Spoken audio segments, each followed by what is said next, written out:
Hello everyone, how are you doing? This is MD Tech here with another quick tutorial.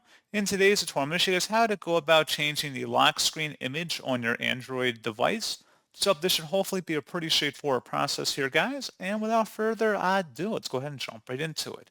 All you have to do is just swipe up on your home screen and then select the setting gear button and then scroll down and select display and touch.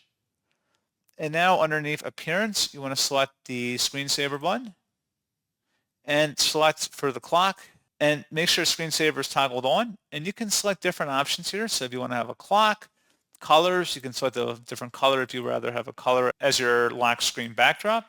And you can also adjust photos down here too. If you want to add photos, you can customize that and then select from your Google accounts where you want to upload the photos from. And that's pretty much all you have to do. So as always, thank you guys for watching this brief tutorial. I do hope that I was able to help you out, and I do look forward to catching you all in the next tutorial. Goodbye.